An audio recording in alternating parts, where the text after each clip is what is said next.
You get home from work. You don't even make it to the couch properly.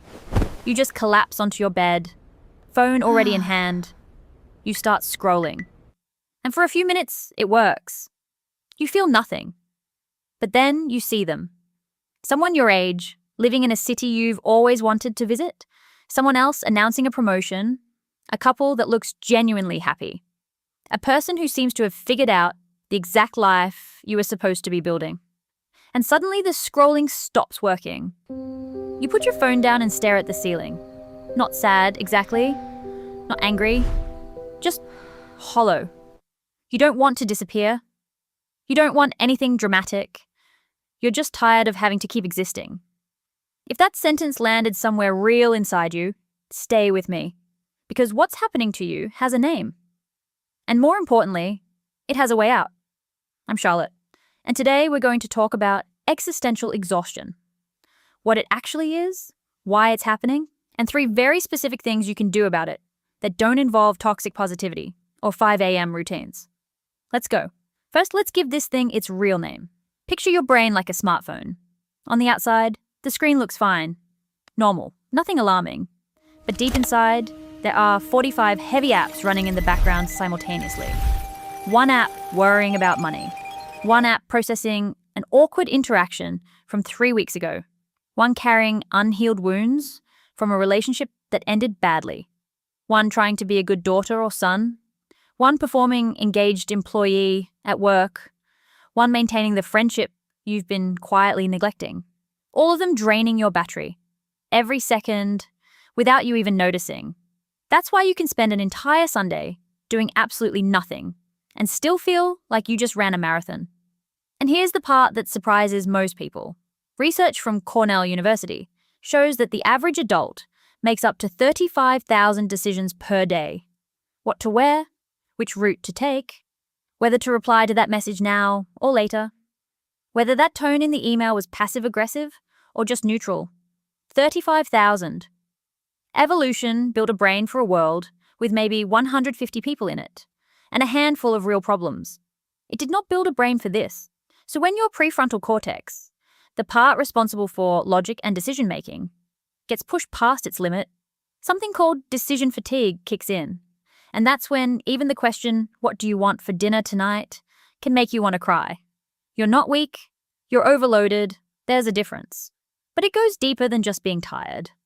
Something inside you has shifted, and you might have noticed it already, but didn't know what to call it. Psychologists call it anhedonia, the reduced ability to feel pleasure. Not sadness, not breakdown, something quieter and more frightening than that. Emptiness. Think back to something that used to excite you.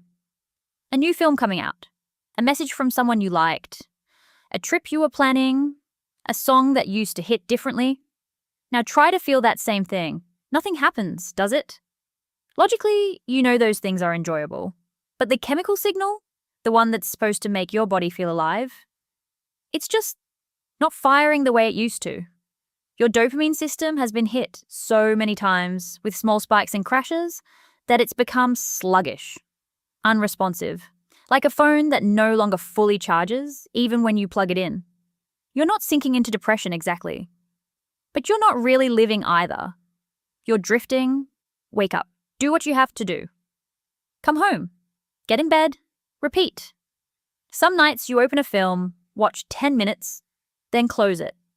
Not because it's bad, because you don't have enough emotional energy left to commit to someone else's story. And the most painful part, you miss yourself. The version of you that knew how to look forward to things. The version that felt something. And when your nervous system can't find joy, it starts looking for something else. Safety. This is where the behaviors show up that people on the outside call laziness, or lack of discipline, or being stuck. Have you ever spent 3 hours watching the same show you've already seen 4 times while feeling guilty the entire time? Or opened TikTok for 5 minutes and looked up to find it's been 2 hours? Here's what's actually happening. When your nervous system is exhausted from the constant unpredictability of real life, it craves one thing: certainty. You rewatch the same show because you already know how it ends. You know which character says which line, There are no surprises, no emotional demands, no plot twist that requires you to feel something unexpected. It's not laziness. It's your nervous system building a bunker. Doom scrolling works the same way. You put the phone down. 5 seconds later, it's back in your hand. Not because you want to look, because the silence feels more threatening than the noise. Now, relationships. This is the part that tends to hurt the most. Someone you love sends you a message. Hey, how have you been? Want to grab coffee this week? For most people, that's a simple invitation. For someone running on existential exhaustion, it's a calculation.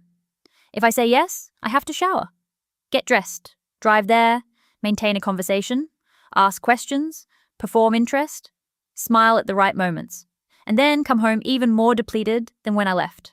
You don't hate them. You love them. But responding to that message right now feels as heavy as writing a dissertation. So you leave it unread. Or you reply 3 days later with, been really busy, let's catch up soon, knowing you probably won't. And then comes the guilt. You lie in bed staring at your phone, feeling like a bad friend, a terrible person, someone who doesn't deserve the people in their life. You know you're pushing people away. You know the loneliness is making it worse. But you'd rather carry the loneliness alone than spend energy you don't have on someone else's emotions. Your tank is empty. There is nothing left to give. But here's the thing that makes this so invisible and so lonely. If someone looked at your life from the outside right now, they probably wouldn't see anything wrong. Because you still show up. You still pay your rent. You still meet your deadlines. You still laugh at the right moments during lunch. You might even be the person at work that other people come to with their problems. From the outside, the system reads green. She's fine. He's doing well. No one throws a life raft to someone who looks like they're swimming just fine. But they don't see what happens the moment you close the door behind you. The smile drops. The posture collapses. You fall onto the bed still in your work clothes because you don't have the energy to change. And you lie there in the dark realizing that every unit of energy you had today went into performing a character called a normal functioning person. Wearing that mask every single day slowly hollows you out. It teaches your brain a painful lesson.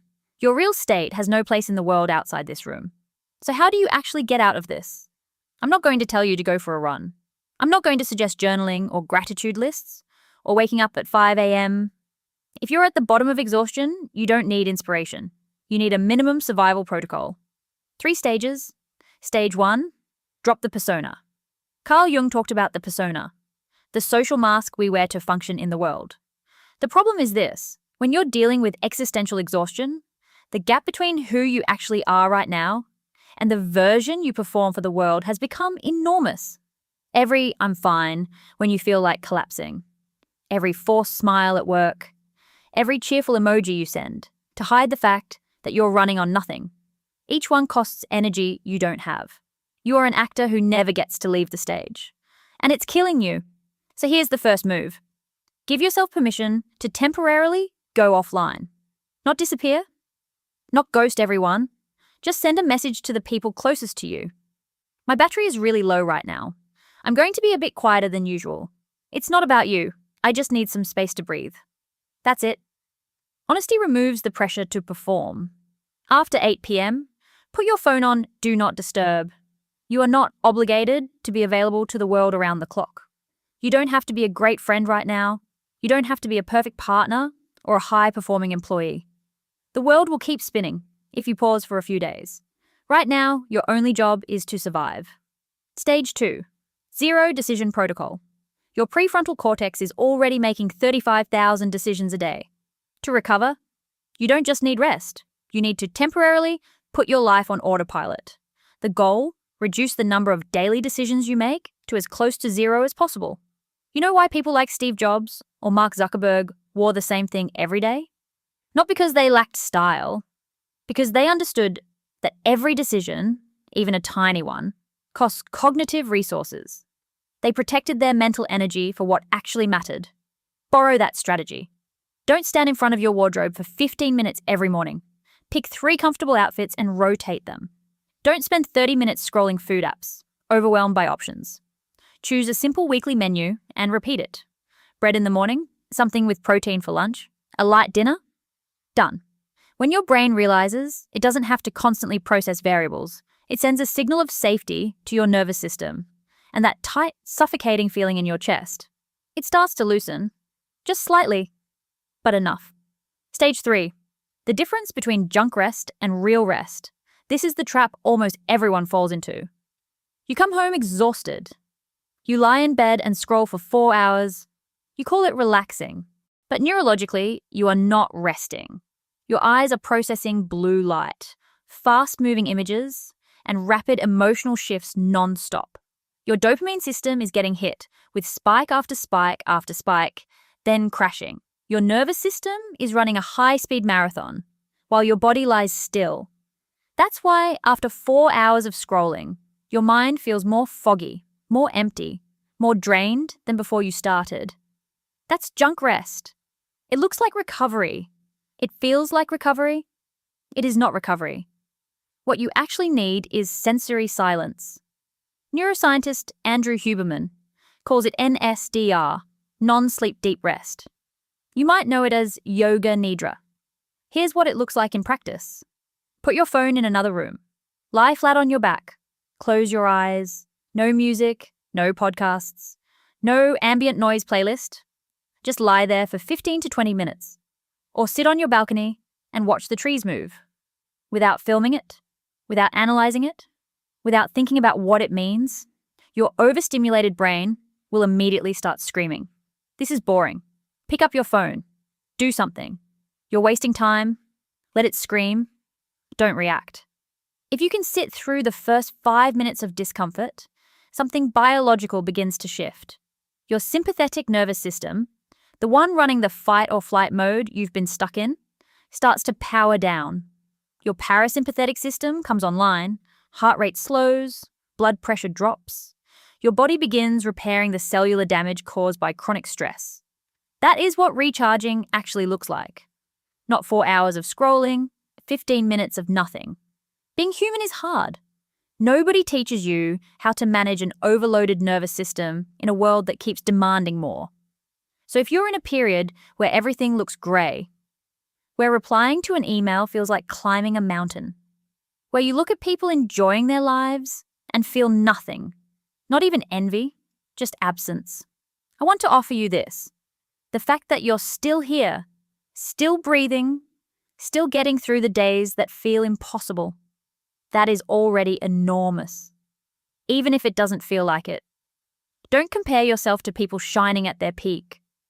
Compare yourself to the version of you who wanted to give up yesterday and somehow still woke up today. Think about nature. No tree blooms all year long. For spring to arrive, the field has to go through months of cold, bare winter. Pulling inward, looking from the outside like there's nothing alive at all. But underground, the roots are resting, recovering, storing what they'll need. You are not broken. You are not failing. You are in your winter. You are allowed to switch to low power mode. You are allowed to do everything at 30%. You are allowed to be quiet, to protect what little energy you have left. Sometimes the most courageous thing you can do in a day is not change the world. Sometimes it's just take a breath, drink some water, forgive yourself for being exhausted, and go to sleep. Tomorrow will come. Your battery will slowly recharge. Winter will pass. You just need to still be here to see it. And simply existing, that is already enough. If something in this video landed, or if you felt even slightly less alone, leave a comment, or just a dot, so we know no one is walking through their winter by themselves. I'm Charlotte. If this helped you, subscribe and turn on notifications, so we don't lose each other in the algorithm. Take care of yourself, and I'll see you in the next one.